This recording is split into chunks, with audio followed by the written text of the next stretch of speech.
Abram suas Bíblias na carta aos Efésios, capítulo 4, a partir do verso 17. Nós vamos ler até o 32, para ficar bem completa, ou mais completa, a compreensão do texto.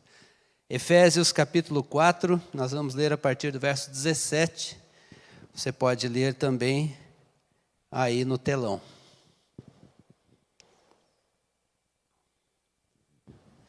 Amém? Vamos ler a palavra do Senhor? Diz assim: Isto, portanto, digo e no Senhor testifico, não vivam mais como gentios que vivem na vaidade dos seus próprios pensamentos, tendo o seu entendimento obscurecido, separados da vida que Deus concede, por causa da ignorância em que vivem pela dureza do seu coração.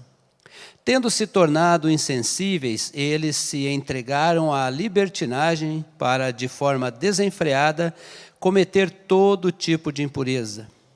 Mas não foi assim que vocês aprenderam de Cristo, se é que de fato ouviram falar dele e nele foram instruídos, segundo é a verdade em Jesus. Quanto à maneira antiga de viver, vocês foram instruídos a deixar de lado a velha natureza, que se corrompe segundo desejos enganosos, a se deixar renovar no espírito do entendimento de vocês e a se revestir na nova natureza criada segundo Deus em justiça e retidão procedentes da verdade. Por isso, deixando a mentira, que cada um fale a verdade com o seu próximo, porque somos membros do mesmo corpo. Fiquem irados e não pequem. Não deixem que o sol se ponha sobre a ira de vocês, nem deem lugar ao diabo.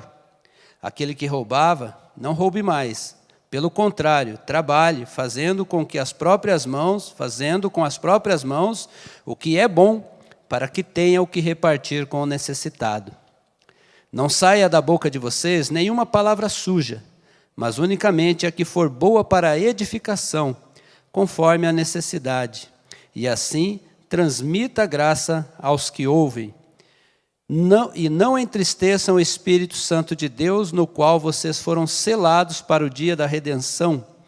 Que não haja no meio de vocês qualquer amargura, indignação, ira, gritaria e blasfêmia, bem como qualquer maldade. Pelo contrário, sejam bondosos e compassivos uns para com os outros, perdoando-os uns aos outros, como também Deus em Cristo perdoou vocês. Amém?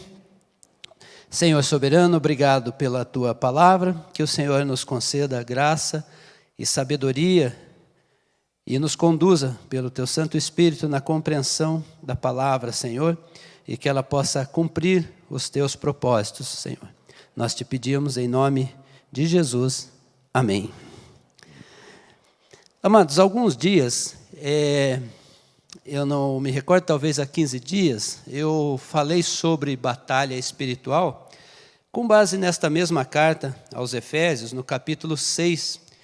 E hoje quero trazer aqui essa meditação, fazendo parte também deste mesmo apanhado de orientações espirituais de Paulo, e com base, sobretudo, no versículo 27, não deem lugar ao diabo, não deem lugar ao diabo. É importante entendermos que a vida em Cristo, estar em Cristo, ela pressupõe imediatamente uma mudança de vida. E essa mudança de vida vem com novos desafios, mas também com suas bênçãos gloriosas, entre as quais a maior dela é a vida eterna. Esse trecho que nós lemos das Escrituras, o pessoal gosta de chamar de a saga da transformação cristã, de toda a mudança cristã.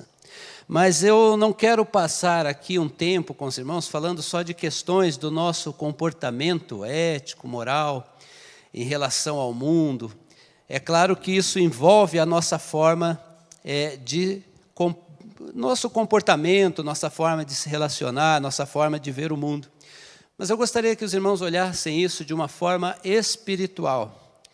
Porque como devemos e como fazemos para viver as bênçãos de Deus? Porque eu temo que nós tenhamos um entendimento bastante subjetivo em relação às bênçãos de Deus, como se fosse algo assim, olha, eu peço, eu oro, eu vou à igreja e quando Ele quiser, Ele me abençoa. De fato, isso acontece. Mas a Bíblia diz também que Ele já nos deu toda sorte de bênçãos espirituais. Então, às vezes, fica a dúvida. Nós esperamos que Deus envie uma bênção, ou Ele já enviou as suas bênçãos e nós temos que viver estas bênçãos. Então, são questões que nós precisamos entender. E eu quero trazer aqui, então, essa meditação de forma que possamos crescer no entendimento, no conhecimento e melhorar nossa forma de se relacionar com Deus e de se relacionar com o mundo também. Paulo começa esse trecho, no princípio antes disso ele havia falado muito da unidade da igreja, e ele passa a fazer essa instrução acerca da nova natureza, e ele diz, olha, isto, portanto, digo e no Senhor testifico, não vivam mais como gentios que vivem na vaidade dos seus próprios pensamentos, tendo o seu entendimento obscurecido, separados da vida que Deus concede. Não vivam como gentios, na vaidade dos seus próprios pensamentos e entendimento obscurecido. Aqui é um ponto importante entendermos que gentios era a referência àqueles que não eram judeus. Mas em se tratando da igreja de Éfeso, em que era composta por judeus e gentios, a quem ele estava se referindo na verdade? A referência que ele faz, gentios, aqueles que ainda não haviam sido alcançados pela fé em Cristo Jesus, porque em Jesus nós passamos a ser um novo povo, passamos a ser o povo de Jesus.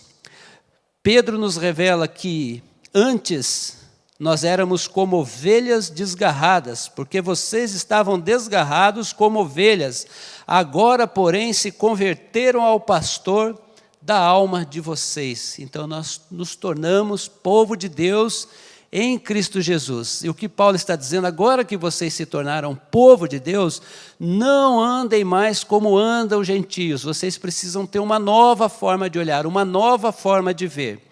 Quem éramos nós antes deste conhecimento? A própria carta de Paulo aos Efésios nos revela lá no seu início.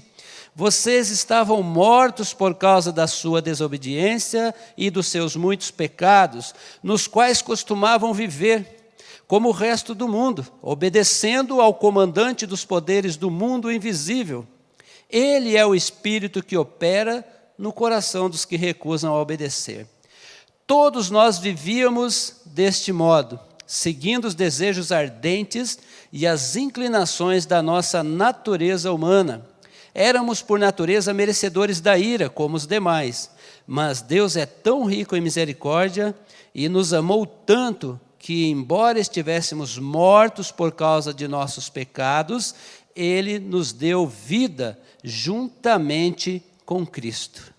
Então, o que é que Paulo está colocando? Olha, o nosso estado anterior e o nosso estado atual.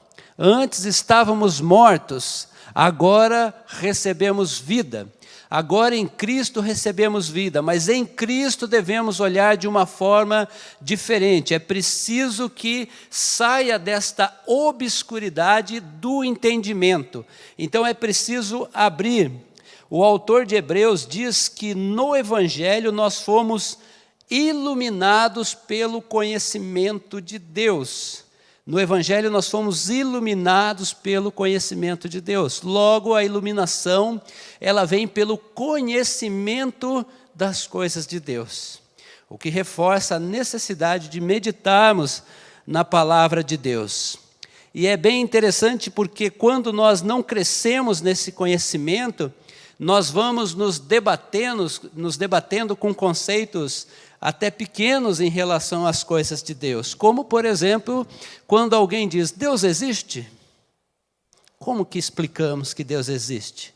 Se parte do pressuposto que a existência de Deus é como se existisse eu e você, que precisasse existir um ser que está ali em algum lugar, tudo fica prejudicado. A bem da verdade, nós conhecemos daquilo que Deus se revelou de si mesmo. Então, nós sabemos que Deus é amor. Mas que amor é esse? É o amor que nós compreendemos? Nós só sabemos porque Deus, o amor vem de Deus. Deus é eterno? Nós dizemos que sim, porque a palavra de Deus se revela que Ele é eterno, mas a eternidade vem de Deus. Deus é justiça? Que justiça que é? Essa que nós olhamos e entendemos e queremos atribuir como se fosse um sinônimo de Deus? Não, a justiça procede de Deus. Então todas as coisas procedem de Deus. Veja como é difícil a gente querer entender na nossa dimensão e nossa capacidade quem é Deus afinal. Por isso que há algumas dificuldades de compreensão, como alguém que olhando talvez nesse espaço e dissesse assim, olha, não existe Deus. E alguém olhando tudo isso fala, só pode ser Deus. Porque antes de existir, Deus está. Deus está presente, Ele é onipresente, Ele é onisciente. Então Deus está. Então nós precisamos crescer no conhecimento, porque o mundo espera, como foi ministrado aqui, que através de nós esta luz de Cristo possa brilhar no mundo. E é por isso que a palavra ainda escrita por Paulo em Romanos diz, olha, não vivam conforme os padrões deste mundo, mas deixem que Deus os transforme pela renovação da mente, para a renovação do entendimento, porque crescer no entendimento de Deus nos leva a experimentar qual é a boa, agradável e perfeita vontade de Deus. Como é que eu vou poder experimentar a boa, perfeita e agradável vontade de Deus? Crescendo no conhecimento de Deus. Então o que Paulo está recomendando, olha, isto portanto digo, e no Senhor testifico, não vivam mais como gentios que vivem na vaidade dos seus próprios pensamentos, tendo o seu entendimento obscurecido, separados da vida que Deus concede. Com o entendimento obscurecido, estamos separados da vida que Deus nos concede. O fato é, não há como alguém seguir andando nos mesmos pensamentos e entendimentos se foi realmente iluminado pelo Evangelho de Cristo. Mas isso requer absorver o conhecimento que vem dele, meditar no conhecimento, praticar e então deixar ser guiado pelo Espírito Santo de Deus. Meditar na palavra de Deus é um ponto muito importante para nós. Cristo é quem nos deu tão grande salvação e pela fé nós somos salvos. Pela fé nós somos justificados, mas nós crescemos através do conhecimento de Cristo. E nós precisamos buscar esse entendimento. Parafraseando aí o Hernandes Dias Lopes, que no mundo hoje nós temos muita ciência, mas pouca sabedoria, porque discutimos muito mais as coisas e os objetos e não tentamos entender de uma forma mais aprofundada. Por isso que hoje, por exemplo, se confunde muito opinião com fato, que são coisas totalmente diferentes. Né? Aí alguém diz que 2 mais 2 são 4, o outro diz só se for na sua opinião, porque para ele é uma questão de opinião, não é uma questão de um fato. Então hoje nós vivemos esta confusão e às vezes nós confundimos a própria opinião com conhecimento. Eu não concordo ou eu concordo, eu entendo ou eu não entendo, mas segundo qual base? O que eu penso, o que eu acho. E o que Paulo está dizendo é o seguinte, olha, precisamos sair desta obscuridade de entendimento para buscar o entendimento que vem de Deus. Esse entendimento que nos foi revelado, esse entendimento que está à nossa disposição. Então, o primeiro ponto que Paulo está tratando aqui, olha, esta mudança de entendimento e de olhar para o mundo. E aí ele segue para um outro ponto. A dureza do coração nos separa de Deus e nos leva inevitavelmente para o pecado. Veja o que ele diz aqui na parte B do verso 18. Por causa da ignorância em que vivem, pela dureza do seu coração, tendo se tornado insensíveis, eles se entregaram à libertinagem para, de forma desenfreada, cometer todo tipo de impureza. Ele está se referindo aqui aos gentios, às pessoas sem Deus. E aqui, meus irmãos, nós temos que tratar de um ponto bem importante em relação à dureza de coração. Que luta vive aquele que ouve a palavra de Deus, mas a sua natureza carnal quer levá-lo ao caminho contrário. Às vezes nós temos o entendimento de que seria muito simples alguém ouvir, entender e aceitar. Mas há uma batalha travada, veja como, usando aqui, parafraseando, né, não trazendo o texto literal, mas só para uma lembrança, como Paulo explica isso na carta aos Romanos, ele fala, porque nem mesmo eu compreendo o meu próprio modo de agir, pois não faço o que quero, e sim aquilo que não quero. Ora, se faço o que não quero, neste caso, quem faz isso já não sou eu, mas o pecado que habita em mim. Que loucura isso! Já imaginou? Ele está dizendo o seguinte, olha, o que eu quero fazer eu não faço, mas o que eu não quero eu faço. Fala, mas como é que pode alguém não fazer aquilo que não quer e não fazer aquilo que quer fazer? É simples na forma de entender, não na forma de viver e de aplicar. Quando você conversa, por exemplo, com um morador em situação de rua, às vezes um dependente químico, no coração ele expressa que o grande desejo dele é de estar com a família. O grande desejo dele é de estar com o filho. O grande desejo dele é de estar na comunhão da igreja, que muitos que estão lá já foram membros de igreja. Mas esta é a vontade, é isto que ele quer fazer, mas não é isto que ele consegue fazer. E aí diríamos o seguinte, mas é o vício, mas há pessoas que também não têm vícios, mas têm hábitos, têm costumes, às vezes é uma contrariedade entre aquilo que se quer fazer e que acha que é devido fazer, mas que não faz, e aquilo que não quer fazer, acaba fazendo. Veja que é uma batalha que existe dentro de cada um de nós. E essa dureza de coração, quanto mais resistimos ao conhecimento de Deus, mais somos levados a endurecer o nosso coração e viver fora de Deus. Endurecer o coração é resistir o conhecimento de Deus, entregando-se à ignorância das coisas que vêm dele. Resultado é uma vida no pecado. E aí, meus irmãos, é histórico, triste é o destino de uma pessoa, de uma família, de um grupo, de uma casa, de uma nação que vive longe de Deus e deixa-se levar pela depravação ou pela corrupção moral. É importante não transformando esta corrupção moral em questões muito pequenas que às vezes se discute em redes sociais, né? Nós estamos falando de algo mais profundo. Agora Paulo propõe o seguinte, olha, em Cristo somos nova criatura. Olha, vocês precisam sair da obscuridade de entendimento, sair desta vida de vaidade de pensamentos, sair dessa dureza de coração. Porque não foi assim que vocês entenderam. Veja a partir do verso 20. Mas não foi assim que vocês aprenderam de Cristo. Não foi assim que vocês aprenderam. Se é que de fato ouviram falar dele, nele foram instruídos, segundo é a verdade em Jesus. Quanto à maneira antiga de viver, vocês foram instruídos a deixar de lado a velha natureza, que se corrompe segundo desejos enganosos, e a se deixar renovar no espírito do entendimento de vocês, e a se revestir da nova natureza criada segundo Deus em justiça e retidão procedente da verdade.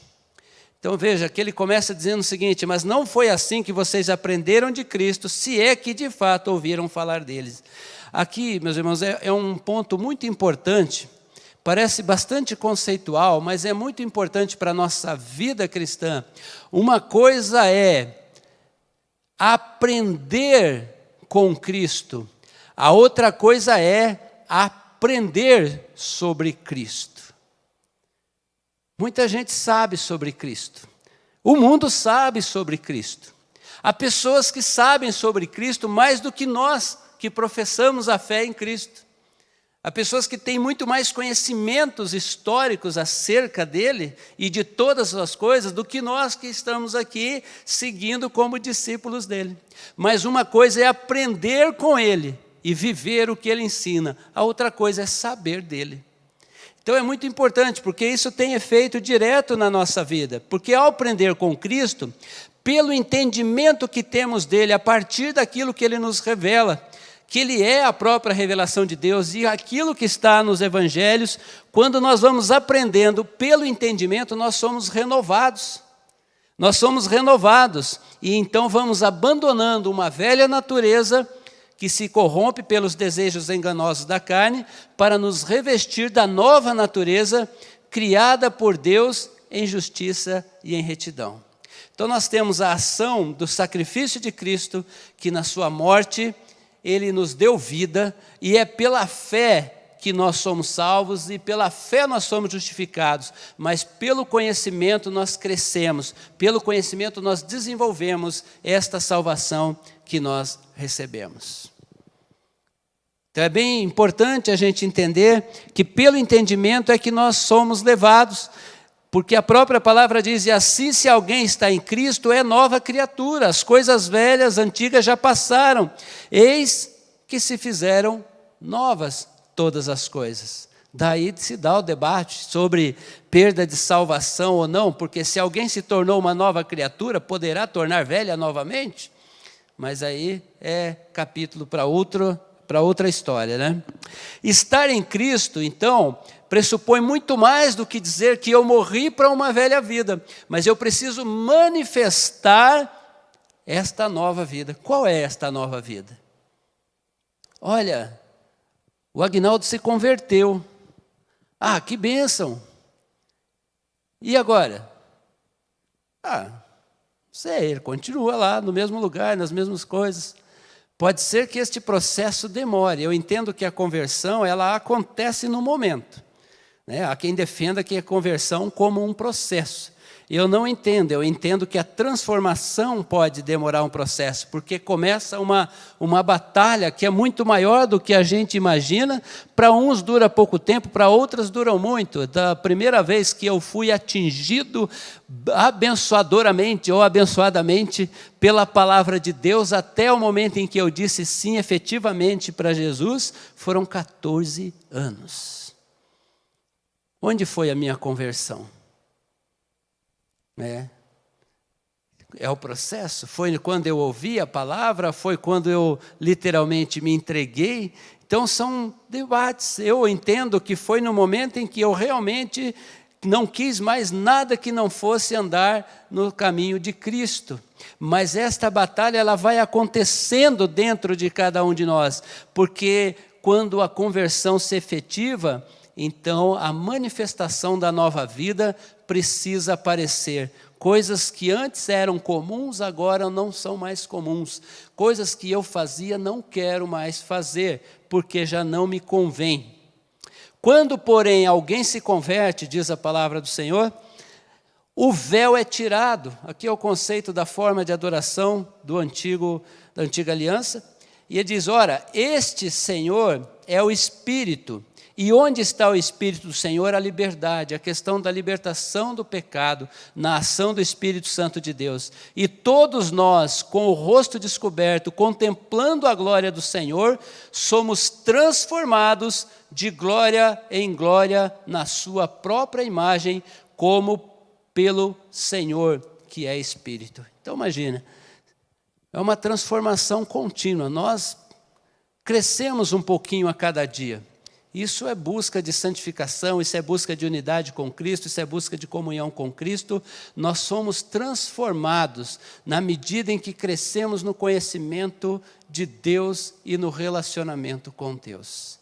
Há muita gente, se você olhar para a sua própria vida, talvez se você olhar 2, 3 anos, você vai ver traços de mudanças, traços de transformação.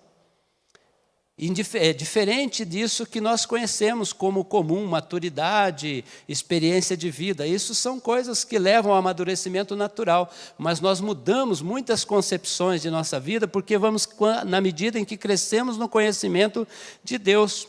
quando somos verdadeiramente transformados, nossa nova natureza em Cristo nos leva então a entrar na presença de Deus e desfrutar de sua glória e de sua graça.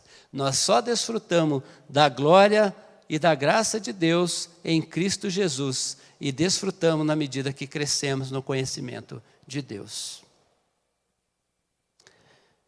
E quais são os frutos dessa nova natureza? Aí a partir do verso 25, ele vem dizendo, olha, por isso, deixando a mentira, que cada um fale a verdade com o seu próximo, porque somos membros do mesmo corpo. Ou seja, abandone a mentira, afinal somos membros do mesmo corpo.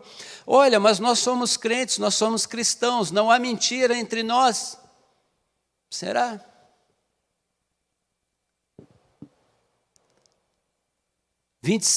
Fiquem irados e não pequem, não deixe que o sol se ponha sobre a ira de vocês. Se ficar irado, não peque, e seja breve em libertar-se. E aqui é importante a gente colocar duas questões. Eu realmente estou trazendo o que é debatido em geral, porque eu não tenho ainda não firmei pontualmente como eu vejo, mas eu entendo que isso aqui faz todo sentido, porque os teólogos aí colocam entre a ira justa e a ira injusta. Então veja, o verso 26 ele diz o seguinte: fiquem irados e não pequeis. Fiquem irados e não pequem, perdão. Não deixe que o sol se ponha sobre a ira de vocês. Agora dá uma olhadinha no verso 31. Que não haja no meio de vocês qualquer amargura, indignação, ira, gritaria e blasfêmia, bem como qualquer maldade. Então ele pressupõe um tipo de ira, aquela que você se ira contra o pecado, se ira contra a injustiça, se ira contra o erro. Esta é a chamada ira justa, mas mesmo assim você tem que ser breve em se libertar, porque ela não faz bem para o teu coração, diferente daquela ira que acontece de uma forma, espontânea, mas que traz raiva, que traz ódio, que gera malefícios para a vida. Então são dois pontos que o autor coloca. Não roube, diz no verso, aquele que roubava não roube mais, pelo contrário, trabalhe fazendo com as próprias mãos o que é bom, para que tenha o que repartir com o necessitado. Mas eu não roubo, graças a Deus, nunca peguei numa arma para assaltar alguém, ou nunca peguei algo de alguém porque ele não estava vendo. Amados, acreditem, mas há pequenos atos que nos levam a fazer estas coisas. Olha, mas vamos lá para a Conde, aí tem o amado lá vendendo os CDs, DVDs piratas. Isso é roubo. Porque nós estamos aí compartilhando PDFs de livros. É roubo. Porque eu dou um jeitinho ali para tirar ali o imposto. É roubo. A César o que é de César, a Deus o que é de Deus. Então tem muitos jeitinhos na vida que não é o roubo conforme assistimos no programa do Datena, mas não deixa de ser. E nós temos que vigiar, porque a questão não é o que os olhos das pessoas estão vendo, mas o que o Senhor está vendo e observando de nós. No verso 29, não saia da boca de vocês nenhuma palavra suja, mas unicamente a que for boa para a edificação, conforme a necessidade, e assim transmita graça aos que ouvem. Meus irmãos, retiremos da nossa vida uma coisa chamada maledicência. Usemos de palavras boas, necessárias e de sábias orientações. É diferente quando você fala sobre as pessoas, de quando você fala das pessoas. E acredite nisso, nós vamos chegar na conclusão daquilo que nós colocamos como ponto da nossa meditação. Não deem lugar ao diabo. Não deem lugar ao diabo. É aí que nós queremos chegar. Então, quando nós detratamos pessoa por detratar, nós somos maledicentes. E isso não é uma coisa boa. Isso não é uma coisa boa. E ele vai dizer aqui no verso 30, não entristeça o Espírito Santo de Deus, no qual foram selados para o dia da redenção. Eis aí a revelação de uma natureza do Espírito Santo, que é uma pessoa, mas que habita em nós, que ele pode ser entristecido. E como que ele pode ser entristecido? Por uma vida no pecado deliberadamente. né? A gente aprende aí nas escolas iniciais que o pecado na vida do crente ele deve ser um acidente, né? Errar o alvo, fica sempre essa forma de explicar, né? Ele pode acontecer e acontece, porque nós erramos diariamente, mas nos arrependemos e temos junto ao Pai um advogado. Mas quando nós sabemos que uma prática é errada aos olhos de Deus e fazemos ela de forma deliberada, a isso nós chamamos de viver na iniquidade. E isso causa entristecimento do Espírito Santo. E aí então voltamos para aquele ponto, não deis lugar ao diabo, verso 27, nem dei lugar ao diabo. Embora o termo esteja ligado ao versículo anterior sobre a ira, o nosso entendimento é que isto é um pouco maior. Quem é o diabo? É o caluniador, é o opositor às coisas de Deus. Dele vem a raiz de toda a maledicência e todo sentimento de destruição e morte. Agora observe bem, porque esse entendimento é importante para nós, para que possamos levar isso para a nossa meditação.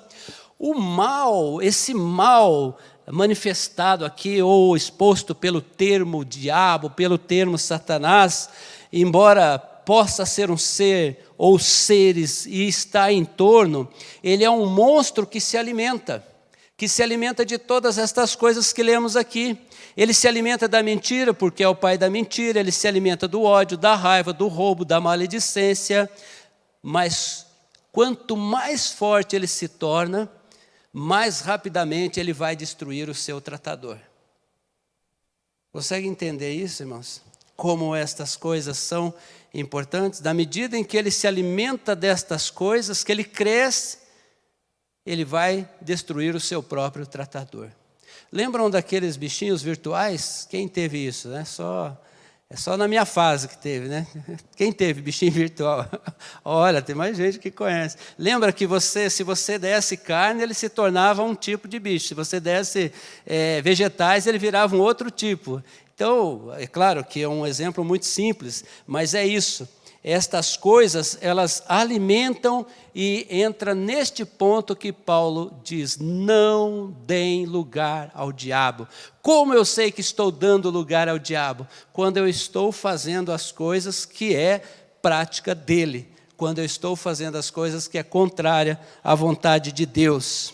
Não dar lugar ao mal é se alimentar e aplicar na vida os ensinos de Deus e manter-se firme na fé.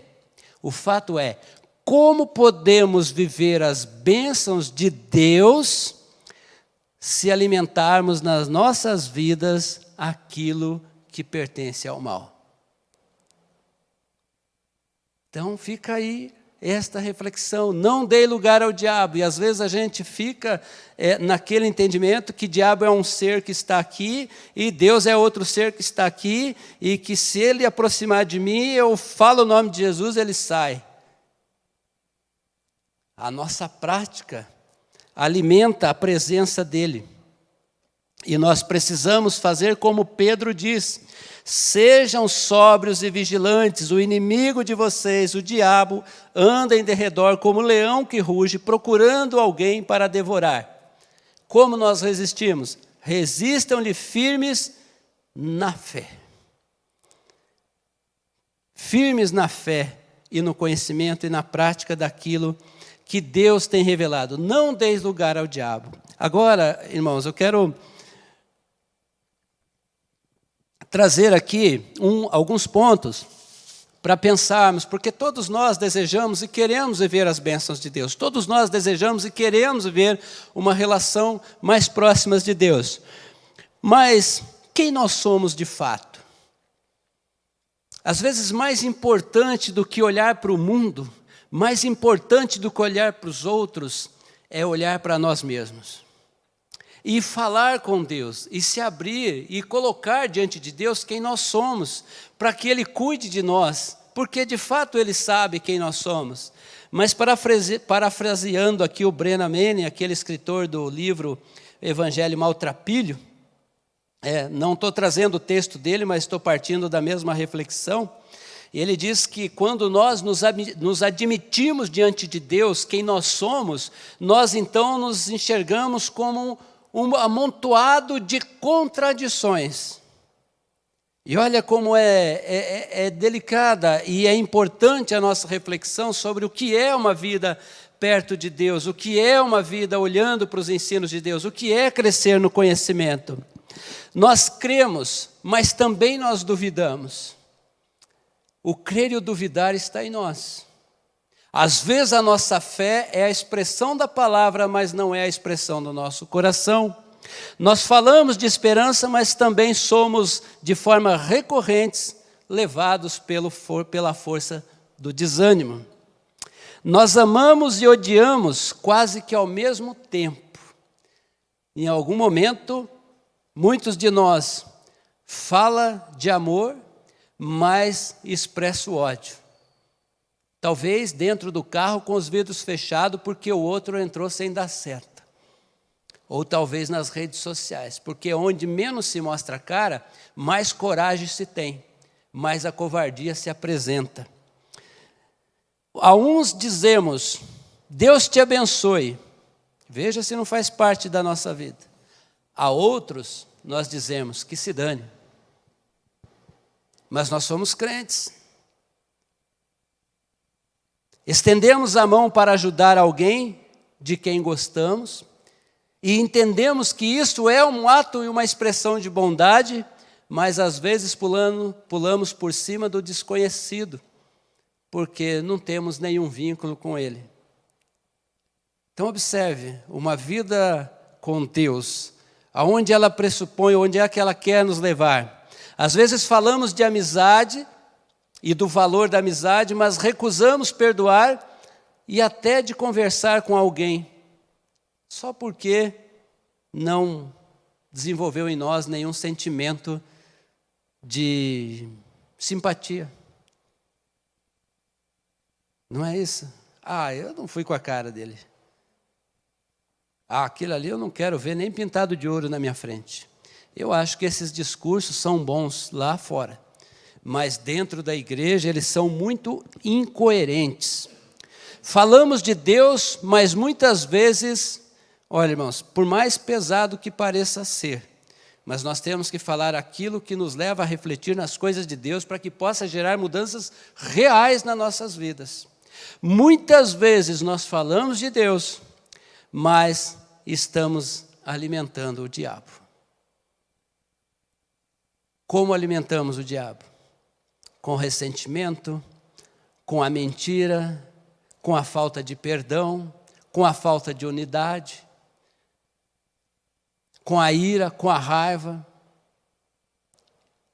Então é importante entendermos, não dei lugar ao diabo, diz a palavra de Deus. Ou seja, e é lá no capítulo 5, no verso 1, ele vai nos dar uma direção ainda maior.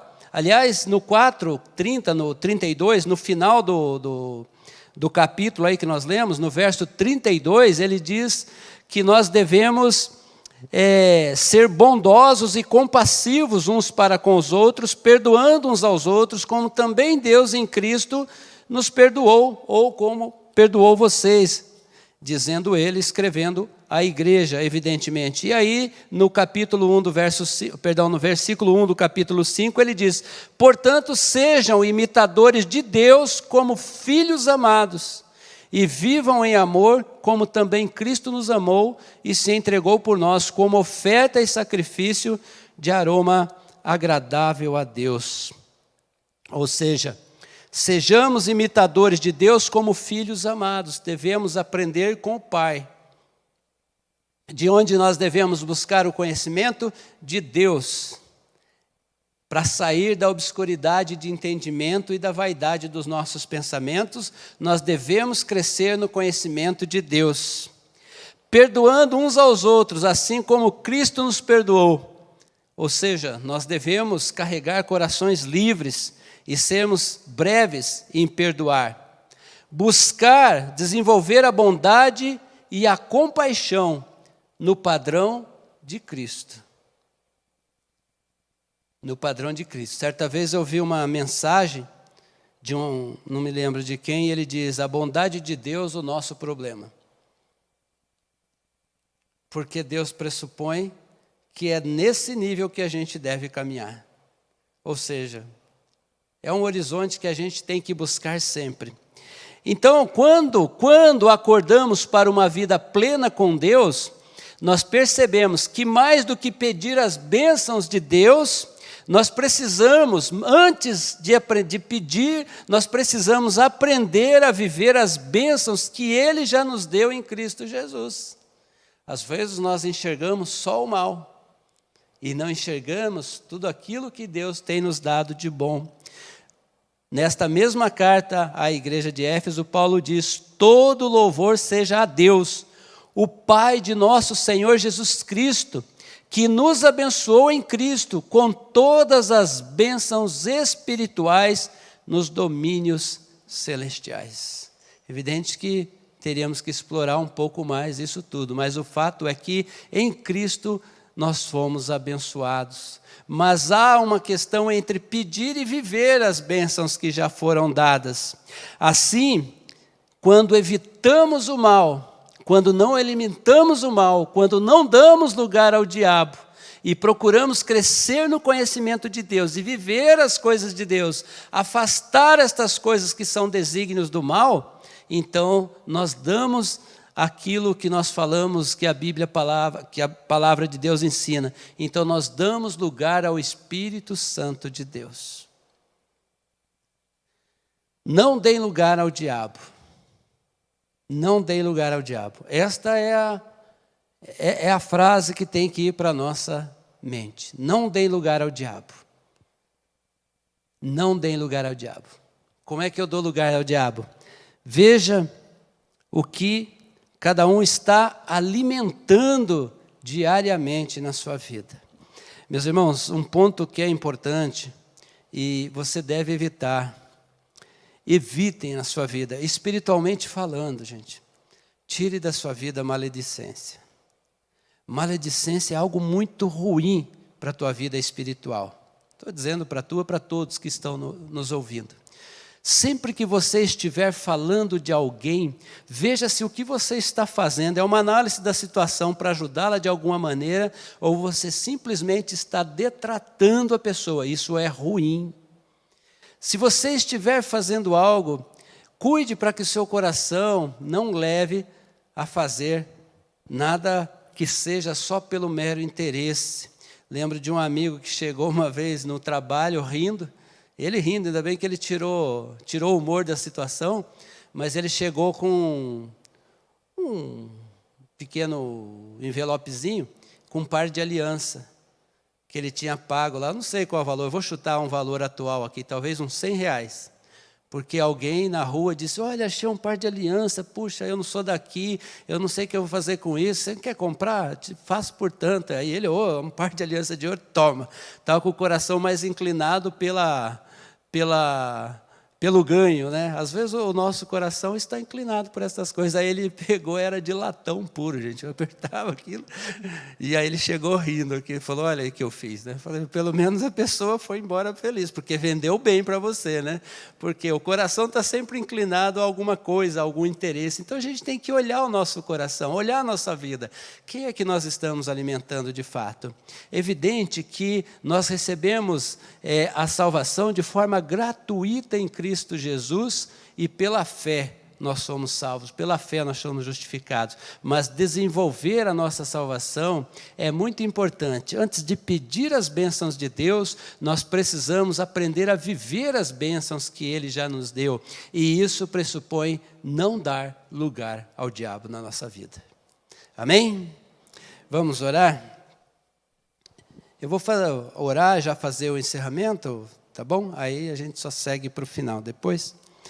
Vamos ficar em pé, para a gente despertar um pouquinho. Senhor nosso Deus, nosso Pai, graças te damos, ó Deus, por este dia, por este encontro de oração, pelo louvor que pudemos, ó Deus, entoar, que o Senhor tenha recebido, Senhor, a nossa adoração, Pai.